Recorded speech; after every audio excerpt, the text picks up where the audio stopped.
Bismillahirrahmanirrahim. Assalamualaikum warahmatullahi wabarakatuh. Kota Bandung, selain menyuguhkan berbagai wisata alam dan kuliner, Bandung juga dikenal karena kaya akan wisata seni dan budayanya. Salah satunya adalah kampung wisata Jelekong yang menjadi pusat seni lukis yang mendunia. Kampung ini, kampung budaya Jelekong, terletak di Jalan Laswi, Kecamatan Bale Endah, Kabupaten Bandung. Selama menyusuri jalan yang ada di kampung wisata Jelekong, Anda akan disuguhkan dengan beragam lukisan indah yang berderet di kios-kios yang ada di kiri maupun kanan jalan. Di antara kios lukisan yang buka, tak jarang kita akan melihat beberapa pelukis tengah beraktivitas. Para pelukis tampak sibuk dengan kanvas, palet, dan berbagai macam cat lukis dengan aneka warna. Kampung lukis ini mulai ada dan berdiri pada tahun 1970-an dan dipelopori oleh Bapak Odin Rohidin sebagai sesepuh dari seluruh warga yang ada di kampung seni lukis Jelekong.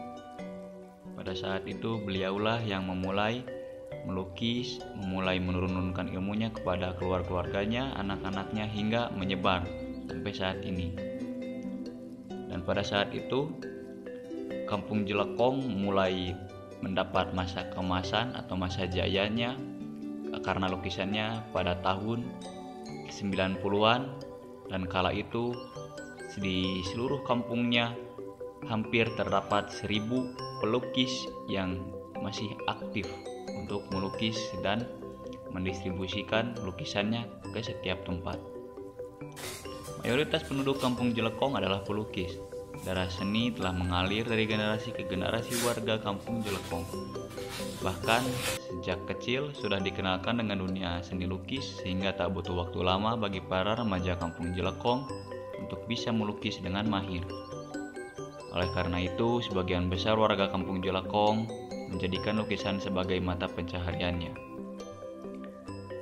Untuk jenis lukisannya bermacam-macam. Ada lukisan abstrak, lukisan pemandangan, lukisan tentang budaya, dan juga yang lain-lain.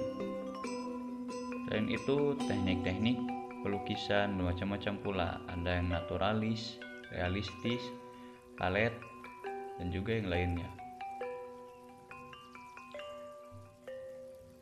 Kemudian harga dari setiap lukisan, dari satu lukisan bisa mencapai 200 sampai 300 ribu rupiah, bahkan ada yang sampai jutaan, bahkan puluhan juta rupiah per lembar. Dan juga ada hal spesial dari setiap lukisan yang dihasilkan di desa Jelekong tersebut, yaitu setiap lukisan yang dibuat di sana dan juga dijual di sana, beberapa bahkan banyak yang dikirim ke Bali bahkan ke kota-kota lainnya, tapi lebih banyak dikirim ke kota Bali karena banyak pesanan dari Bali untuk dijual di sana. Lukisan di Jalan Braga pula itu 80% hasil dari lukisan di kampung Jelekong ini. Hingga ketika kita berjalan-jalan melihat lukisan di Braga, di kampung Jelekong akan didapatkan dua macam kios lukis yang ada di pinggir jalan.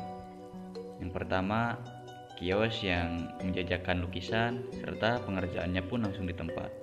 Kemudian yang kedua, ada pula yang hanya menjajakan namun hasilnya itu telah dilakukan atau telah dikerjakan di setiap rumah-rumah masyarakat.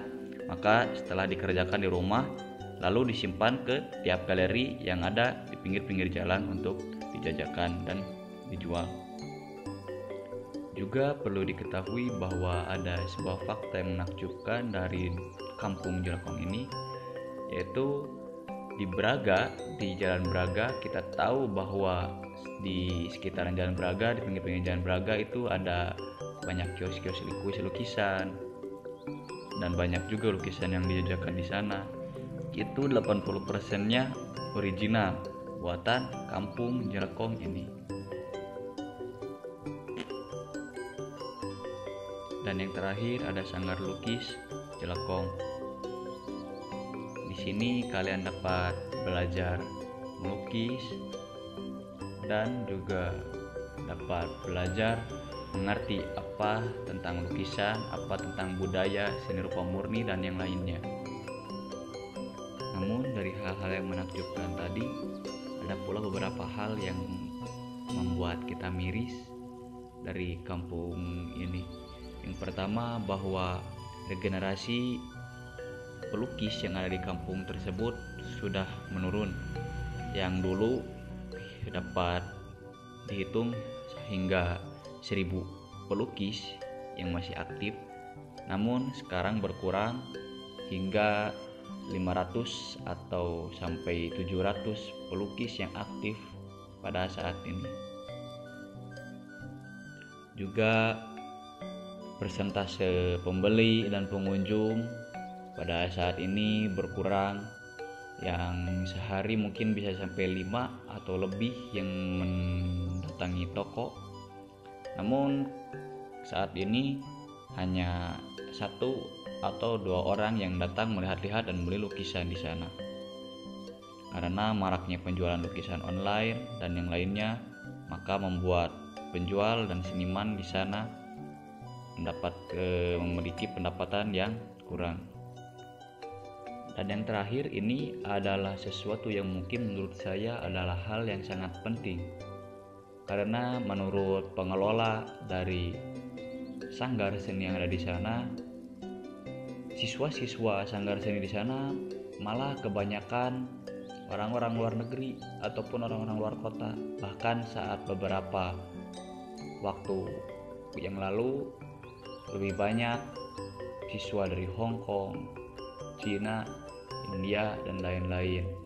Beliau mengatakan sangat miris sekali bahwa orang-orang lokal tidak ada yang mencintai terhadap budayanya sendiri, bahkan tidak kenal terhadap apa itu seni.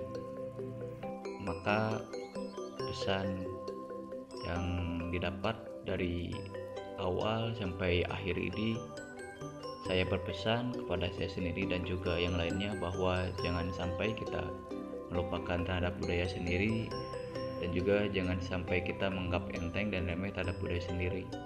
Karena jika kita tidak tahu terhadap budaya sendiri, maka kita tidak tahu terhadap diri kita sendiri. Terima kasih. Wassalamualaikum warahmatullahi wabarakatuh.